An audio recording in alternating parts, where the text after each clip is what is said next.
तो आदाब, नमस्कार, गुड इवनिंग, सत श्री अकाल। एक बार फिर आप तमाम लोगों का स्वागत है क्राइम तक की कहानी के इस एपिसोड में। उम्मीद है पूरी फैमिली अच्छी होगी, अपना ख्याल रख रही होगी। आज की कहानी एक ऐसी बैंक रॉबरी की कहानी है जिसमें अक्सर जो लोग बैंक लूटते हैं, जो क्रिमिनल होते हैं, उनका बिहेवियर, जो बंधक बनाते हैं, उनके साथ क्या कुछ होता है, ये बिल्कुल उसके उलट कहानी है। बल्कि इस बैंक रॉबरी के बाद बहुत सारे रिसर्च हुए और इसको लेकर बहुत सारी चीज़ें हुई और कुछ ख़ास चीज़ें भी हुई, वो भी आपको बताऊंगा। लेकिन पहले कहानी है 23 अगस्त 1973 की। 23 अगस्त 1973 स्वीडन की राजधानी स्टॉकहोम और सेंट्रल स्टॉकहोम में एक नामी बैंक। सुबह का वक्त था, करीब 11 बजे का वक्त। एक शख्स जिसने अच्छा खासा लंबा, लेकिन उसने लेडीज़ विग लगा रखी है, बाल अपने, ताकि उसका लुक, हुलिया चेंज हो जाए। उसने अपना हुलिया बदला हुआ था, चेहरे पे सनग्लास था, हाथ में एक बैग, और अकेला वो बैंक के अंदर दाखिल होता है। बैंक के अंदर दाखिल होने के बाद वो अपना बैग खोलता है। उस बैग के अंदर एक मशीन गन टाइप, छोटा वाला सब मशीन गन, बंदूक, अचानक वो निकालता है और छत की तरफ एक फायर करता है। और उसके बाद अनाउंस करता है, पहली लाइन जो वो बोलता है कि अब पार्टी शुरू हो गई। और इसके बाद जितने बैंक के ग्राहक थे, उस वक्त सुबह सुबह बैंक खुला, लोग आ रहे थे, जा रहे थे। जिनको मौका मिला वो तो निकल गया, उसने रोका भी नहीं। लेकिन बैंक के 4 स्टाफ, जिनमें 3 फीमेल, 3 लड़कियां और 1 मेल, इनको बंदूक के निशाने पर लेता है और उसका कहता है कि जो तिजोरी है बैंक की, वहाँ चलो। अब तिजोरी में ले जाकर उस दरवाजे को बंद कर देता है और अब वो शख्स अंदर है। एक अकेला लुटेरा, बैंक के 3 स्टाफ, तिजोरी वाला कमरा, तिजोरी का कमरा बंद। बाकी सारे जो थे वो सब निकल गए। उसने किसी को रोकने की कोशिश भी नहीं की। थोड़ी देर के बाद भगदड़ मची, बैंक के लोग बाहर गए। जो भगदड़ मची, अब चूंकि उन्होंने गोली की आवाज़ भी सुनी, गोली चलाते हुए भी एक शख्स को देखा, तो उन्होंने फ़ौरन गार्ड और बाकी लोगों को बताया। फ़ौरन स्टॉकहोम पुलिस तक ये बात पहुंची। अब पुलिस की टीम फ़ौरन रवाना होती है और उनके शूटर्स और ये सारे स्नाइपर्स बैंक को चारों तरफ से घेर लेते हैं। बैंक के आसपास की जो ऊंची ऊंची बिल्डिंगें हैं, उसके ऊपर वो तैनात हो जाते हैं। इत्तेफाक से ये सारी खबरें वहाँ की मीडिया तक पहुँचती हैं। तो जो स्वीडिश टीवी चैनल था, उसके रिपोर्टर, उसकी टीम भी वहाँ पे पहुँचती है। और अब सारे लोग बाहर अपनी अपनी पोजीशन ले लेते हैं। कुछ ऐसी तस्वीरें हैं जिसमें यह है कि स्नाइपर भी बैठे हुए हैं, पुलिस वाले भी हैं, बराबर में कैमरा भी है, और सब अब पोजीशन लिए हुए हैं कि पता नहीं आगे क्या होगा। इधर बैंक की तिजोरी के अंदर एक लुटेरा और 3 महिला और 1 पुरुष, 4 बंधक उसके साथ। अब यहाँ से ये कहानी शुरू होती है। थोड़ा वक्त बीता, अब बाहर कुछ समझ में नहीं आ रहा क्या करें, लेकिन पुलिस को ये है कि उसके पास हथियार है, उसने गोली चलाकर दिखा दिया। तो अंदर घुसना है, इसका मतलब है कि बंधक की जान को खतरा। और अंदर कितने बंधक हैं उस वक्त के लिए पुलिस को ये भी नहीं मालूम था। तो अब ऐसी सिचुएशन में क्या किया जाए? पुलिस इंतज़ार करती है कि अगर बैंक रॉबर अंदर गया है तो कुछ तो डिमांड होगी उसकी। और थोड़ी देर के बाद सचमुच उसकी डिमांड आ जाती है। वो अपनी बाहर डिमांड भेजता है। उसकी जो डिमांड थी उसमें एक ये था कि उसका एक साथी है जो एक जेल में बंद है, वो क्रिमिनल था। उसका नाम है क्लार्क ओलोफसन। तो क्लार्क ओलोफसन को एक तो पहले छोड़ा जाए, न सिर्फ छोड़ा जाए बल्कि पुलिस उसको अपनी कस्टडी में इस बैंक में लेकर आए। अब एक क्रिमिनल को एक बैंक के अंदर लाना है और बैंक के अंदर ऑलरेडी बंधक है, उस क्रिमिनल के ऊपर मर्डर के भी चार्जेस हैं। तो अब ऐसे ख़तरनाक क्रिमिनल को बैंक में लाना, इसका मतलब है बाकी बंधकों की जान को भी खतरा डालना। लेकिन अब उसकी मांग है तो क्या की जाए। उसके बाद उसने दूसरी डिमांड रखी कि उसे करीब 3 मिलियन स्वीडिश क्राउन्स चाहिए। 3 मिलियन स्वीडिश क्राउन 1973 की बात है, अगर उसको डॉलर में कन्वर्ट करें तो करीब $4 लाख, 4 लाख अमेरिकी डॉलर होता है। ये उसकी दूसरी डिमांड थी। तीसरी उसकी जो डिमांड थी वो ये थी कि 2 car, 2 gun, bullet proof waste और निकलने का सेफ पैसेज। तो 2 गन चाहिए, 2 कार चाहिए, वो भी, और बुलेट प्रूफ जैकेट चाहिए और निकलने का सेफ पैसेज चाहिए। और साथ में उसकी एक शर्त ये भी थी कि ये सारी जब शर्तें पूरी हो जाएगी और वो यहाँ से निकलेगा तो अपने साथ एक बंधक को ले जाएगा, और जैसे ही वो अपनी सुरक्षित जगह पे पहुँच जाएगा उस बंधक को भी रिहा कर देंगे। अब पुलिस के सामने ये डिमांड उसने पहली बार रखी और उसको टाइम दिया, वरना धमकी दी कि एक एक करके वो बंधक को मार डालेगा। अब सारी डिमांड पुलिस के पास आ गई। पुलिस ने अपने सीनियर अफसरों से बात की, अब बात सरकार तक। इस दौरान में इस बैंक रॉबरी की खबर मीडिया में, अब लाइव बैंक के बाहर जो पोजीशन लिए हुए हैं लोग, वो टीवी पे अनकट चल रहा है। तो मतलब एक जो होता है आमतौर पर ऐसे वक्त में जो तमाशा एक शुरू होता है चैनल्स का, वो तमाशा शुरू हो गया। अब 73 की बात है, उस वक्त शायद इतना ज़्यादा वो नहीं था, लेकिन टीवी था और लाइव ये पूरी रॉबरी की जो है कहानी टीवी पर दिखाई जा रही है। अब धीरे धीरे उसका बैंक के स्टाफ, बाकी लोग बाहर आए, उनसे पता करना शुरू किया गया कि भाई क्या कुछ है। तो उन्होंने बताया, तो आखिर में पुलिस ने अंदाज़ा लगाया कि इस वक्त सिर्फ 4 बंधक अंदर हैं, 3 महिला, 1 पुरुष और एक ही है किडनैपर, क्योंकि किडनैपर हर एक चश्मदीद का एक ही है। अब 2 गन मंगाने का मतलब था कि पुलिस को लगा उसके पास हथियार भी कम है। अब पुलिस ऑपरेशन करने का सोच रही है, लेकिन उधर सरकार का ये भी है कि अगर किसी भी बंधक को नुकसान पहुंचा तो पब्लिक की जो हमदर्दी है तो वो तो उनके साथ रहेगी, सरकार के खिलाफ हो जाएगी। अब स्टॉकहोम पुलिस इस तरह के ऑपरेशन के लिए तैयार भी नहीं थी। इधर ये लाइव ऑपरेशन चल रहा है और उसमें लोग भी अलग अलग अपनी अपनी राय दे रहे हैं। कुछ कह रहा है आंसू गैस के गोले अंदर डाल दो, कुछ कह रहा है किसी और रास्ते से निकल लो, कुछ कहता है उन्हें बातों में उलझा कर रखो, टाइम खरीदो। लेकिन कुछ समझ में नहीं आ रहा इधर क्या करें। अब इधर डेडलाइन भी है मांग पूरी करने की। तो इनमें से जो बाकी मांग थी वो तो ये थी कि car, 2 gun, bullet proof jacket, safe passage. तो ये तो आखिर में ही पूरा होना था जब वो बैंक से निकलेगा। फिलहाल उसकी पहली डिमांड ये थी कि बैंक के अंदर उसके एक दोस्त को भेजा जाए जो इस वक्त स्टॉकहोम की एक जेल में बंद है और जिसका नाम है क्लार्क ओल्फसन। पहली मांग उसकी पुलिस ने की, सरकार से बात की। इसके बाद क्लार्क ओल्फसन को पुलिस की कस्टडी में एक गाड़ी में लाया गया और बैंक के दरवाजे पर उसको छोड़ दिया गया कि तुम अंदर जाओ। अब क्लार्क उस बैंक के अंदर, अब 2 रॉबर हो गए। तो कायदे से देखें तो एक पहले घुसा, दूसरे रॉबर के उसने बंदूक की नोक पर, बंदूकों की नोक पर अंदर बुलाया। अब ये 2 आ गए, अब दोनों अंदर। अब इसके बाद बाकी की जो मांग है वो पूरी होनी है। इस दौरान में जो बाहर लोग आए उनमें से ज़्यादातर लोगों ने बताया कि उसने हवा में गोली चलाई, लेकिन उसके बर्ताव से, तेवर से ऐसा नहीं था कि वो बहुत खूंखार ख़तरनाक है। बहुत प्यार से जिन लोगों को जाना था उसने कहा आप लोग जाओ, हमें जिनकी ज़रूरत है वो हमारे साथ है। तो पुलिस को लगा कि शायद वो किसी को नुकसान नहीं पहुंचाना चाहता है, तो ये काम अच्छा है, ऑपरेशन करके उनको पकड़ा जा सकता है। लेकिन फिर रिस्क यही कि अगर कहीं घबराहट में उसने गोली चला दी तो जान चली जाएगी, फिर उंगली उठेगी। तो अब तो 2 अंदर हैं। खैर थोड़ा वक्त बीता, अब पुलिस बातचीत की कोशिश कर रही है, लेकिन बातचीत अभी अधूरी है, इधर सारी डिमांड पूरी नहीं हो रही है। 23 अगस्त का दिन बीत जाता है।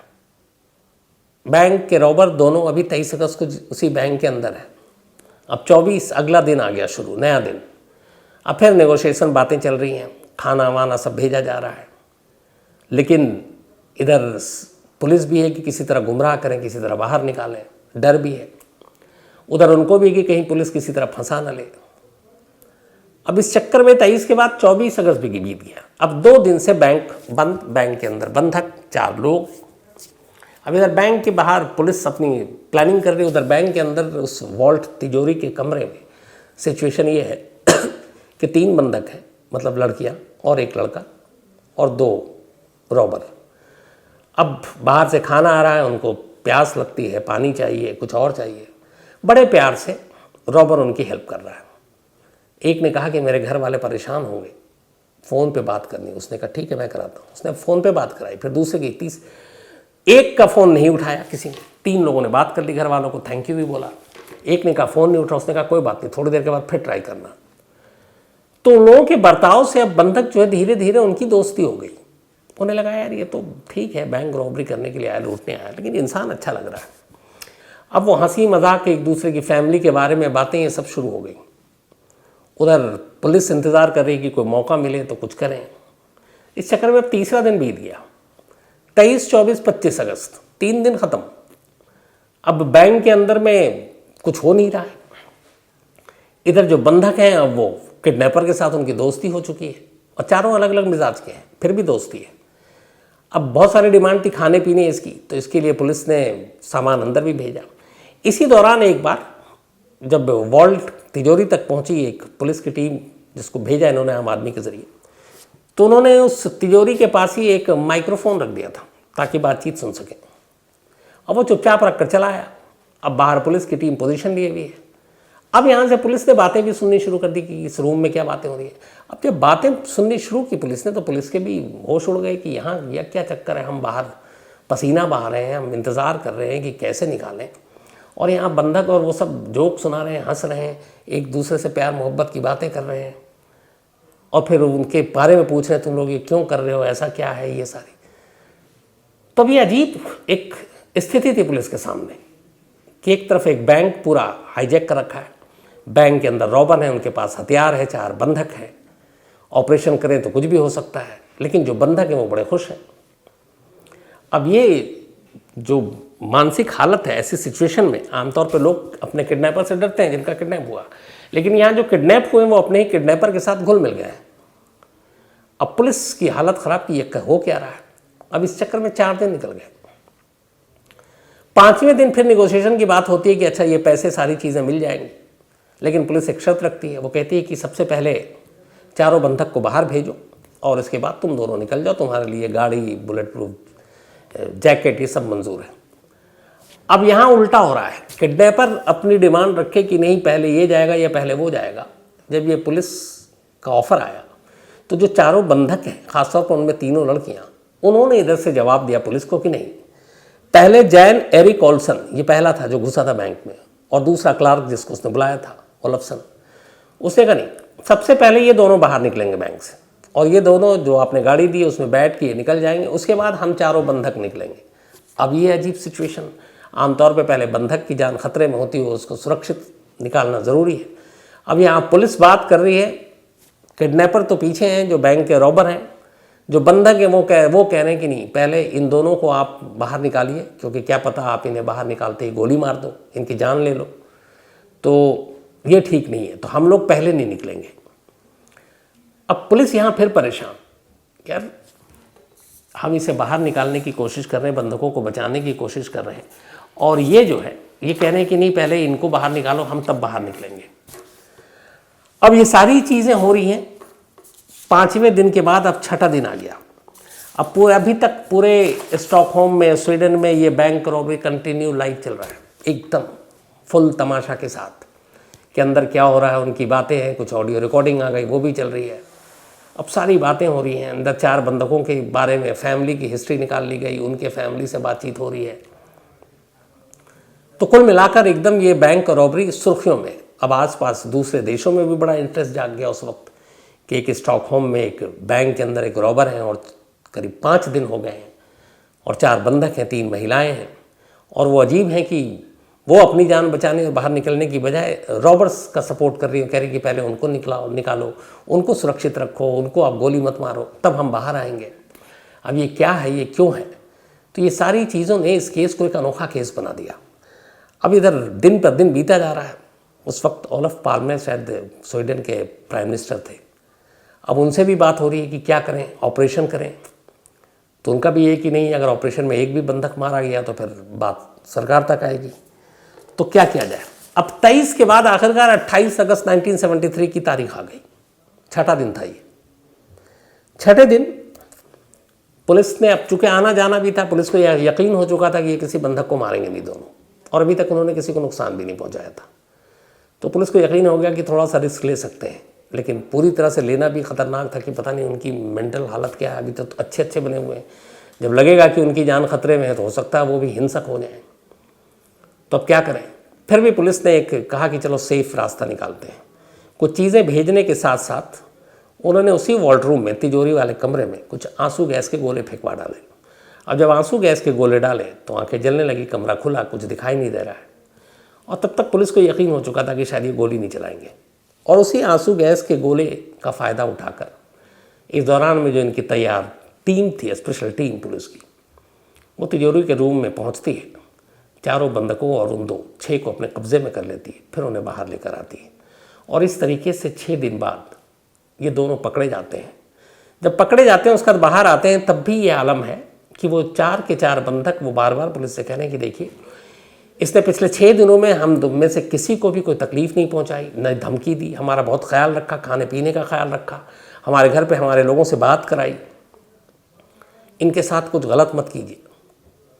अब पुलिस यहाँ पे भी हैरान है कि ये क्या चक्कर है, किडनैप हुए लोग ही किडनैपर की तारीफ कर रहे हैं। अब फिर भी उसने कानून तोड़ा था, अब उसे पकड़ कर फिर जेल ले जाया गया, अब उस पर मुकदमा शुरू हुआ। अब ये कहानी जो है ये सर्कुलेट होनी शुरू हो गई कि किडनैपर और 4 लोगों को उससे प्यार है, उनमें से एक लड़की उससे प्यार भी करने लगी। तो अब ये हुआ कि एक मुहिम चली कि यार ये किडनैपर बहुत प्यारे लोग हैं, बड़े अच्छे हैं, इन्होंने बड़ा ख्याल रखा। कहते हैं कि चंदा किया जाने लगा इसके बाद ताकि इन दोनों का मुकदमा लड़ा जा सके। चंदे में पैसे इकट्ठे किए गए और इसके बाद इनके मुकदमे के लिए उन पैसों का इस्तेमाल हुआ। खैर बाद में इन दोनों को सज़ा हुई और फिर एक लंबी सज़ा के बाद जेल से बाहर हुए और फिर दोनों स्टॉकहोम में ही आज एक आज़ाद ज़िंदगी जी रहे हैं। इन्हीं दोनों के इसी इन चीज़ों के ऊपर एक जो शुरू हुआ था स्टॉकहोम सिंड्रोम, एक नाम पड़ा था और इसकी वजह यही थी कि दुनिया हैरान थी कि एक किडनैपर और एक किडनैप जो हो चुका है उसकी जान को इतना ख़तरा है, तो ये आखिर क्या है, ये सोच क्या है। तो इसी सोच के ऊपर काफ़ी रिसर्च किया गया और इस सोच को फिर नाम दिया गया था स्टॉकहोम सिंड्रोम और ये फिर फेमस हुआ। और इसके अलग अलग पहलुओं के बारे में भी कि ऐसा कब होता है, क्यों होता है, जिनके साथ गलत हुआ वो भी सामने वाले के बारे में अच्छी राय गुडी गुडी कब सोचते हैं। तो ये फिर स्टॉकहोम सिंड्रोम एक नया टर्म यूज़ हुआ क्रिमिनोलॉजिस्ट और बाकी चीज़ों पर रिसर्च करने के बाद। तो ये वो कहानी है स्वीडन की जो आज भी लोग याद करते हैं। तो ज़्यादातर लोग इस बैंक रॉबरी को लेकर तनाव नहीं पालते बल्कि मुस्कुराते हैं, क्योंकि शायद क्राइम की दुनिया में ऐसे प्यारे किडनैपर, ऐसे प्यारे क्रिमिनल कम हुए। तो ये थी आज की कहानी, लेकिन कहानी ख़त्म करूँ उससे पहले वही अपना सिलसिला। आज उमा जी का जन्मदिन है, तो हैप्पी बर्थडे उमा जी। और ये आशीष इनकी मम्मी है बेंगलोर से। साथ ही पूनम जैन जी की बिटिया का भी आज बर्थडे है, तो इन्होंने नाम लिखा नहीं, लेकिन हैप्पी बर्थडे पूनम जैन जी कह दीजिएगा बिटिया को। साथ ही ऋतु पर्णा रॉय, इनका भी आज बर्थडे है, तो हैप्पी बर्थडे ऋतु। और सुमित कोहली ने भेजा उत्तराखंड से। साथ ही अभिजीत दुबे, इनका भी बर्थडे है, तो हैप्पी बर्थडे अभिजीत। और अभिषेक जी ने भेजा, इनका बर्थडे वैसे कल था 3 को, आज 4 है, belated happy birthday. Mohammad Abdal, इनका भी आज जन्मदिन है, तो हैप्पी बर्थडे अब्दाल साहब, हैप्पी बर्थडे। मोहम्मद दानिश ने भेजा है। इसके अलावा अमित कुमार सिंह साहब का भी आज जन्मदिन है, तो हैप्पी बर्थडे अमित साहब। और ये अमीषा सिंह जी के पति हैं, पुणे में हैं, रहते हैं ये लोग। रुचि, इनका भी आज जन्मदिन है, तो हैप्पी बर्थडे रुचि। और रोहित श्रीवास्तव की वाइफ है, ये सऊदी अरब में रहते हैं। साथ ही सत्यम कुमार, इनका भी जन्मदिन है, हैप्पी बर्थडे सत्यम। और मंजेश चौरसिया ने भेजा है, इन्होंने ये भी लिखा सत्यम कई दिनों से गायब था, लापता था, बर्थडे के दिन लौट आए। चलिए अच्छी बात है। जवाहर चौबे, इन्होंने सवाल लिखा कि रॉ में भर्ती कैसे होती है जो अपनी खुफिया एजेंसी है। तो रॉ की टीम अलग से, ऐसा नहीं है कि रॉ के लिए अलग से एग्ज़ाम होता है और बाकी चीज़ें होती हैं। जो हमारी अलग अलग एजेंसियां हैं, जैसे पुलिस है, CBI है, स्पेशल फोर्सेस हैं, NSG है, इन्हीं सब में से अलग अलग लोगों के टैलेंट को देखते हुए उनमें से सिलेक्शन होता है और फिर उनको डेपुटेशन पे रॉ में रखा जाता है अलग अलग वक्त के लिए। जैसे CBI के लिए भी अलग से कोई एग्ज़ाम नहीं होता। CBI में जितने अफसर या लोग होते हैं वो देश के अलग अलग पुलिस फोर्स से होते हैं, या फिर इवन आपके आर्मी से भी हो सकते हैं, नेवी से भी हो सकते हैं, तो जो फिर NSG से भी हो सकते हैं। तो अलग अलग एजेंसियों से ही ऐसे ब्रिलियंट लोगों को, क्योंकि काम उस तरीके का होता है, उसी हिसाब से चुना जाता है। तो रॉ में भी इसी तरीके से चुनाव होता है। किसी स्टेट पुलिस का अफसर भी रॉ में जाकर काम करता है और होता है। बहुत सारे ऐसे अफसर हैं हमारे जानने वाले जो अलग अलग स्टेट में थे फिर रॉ में काम कर रहे हैं। Sofia Ali Khan, thank you so much, बल्कि सोफिया अली हैं, सॉरी, दिल्ली से। इसके अलावा Violanda D'Souza, thank you so much आपके मेल के लिए, और इन्होंने कहानी की फरमाइश की है। Chandra Prakash Tiwari ji, thank you so much आपके प्यार के लिए। इसके अलावा सबीहा खान, इन्होंने कहानी की फरमाइश की है। मोहित पुंज ने कहानी की फरमाइश की है। Ahesar Tamboli, thank you so much आपके मेल के लिए। Prince Pandey ji, thank you so much. Shashank Mishra, इन्होंने कहानी की फरमाइश की है। ठाकुर सारांश प्रताप सिंह, इन्होंने कहानी की फरमाइश की है। इसके अलावा सुनील कुमार बंसल, साथ ही मीरा त्रिवेदी जी ने आपने बहुत अच्छा लिखा, मुझे बहुत अच्छा लगा जो आपने भेजा है। इसी तरह आप लिखते रहिए। तो आज कहानी में इतना ही। अब आपसे मुलाकात होगी कल रात 9 बजे किसी नई कहानी के साथ। तब तक अपना ख्याल रखिएगा। Thank you very much.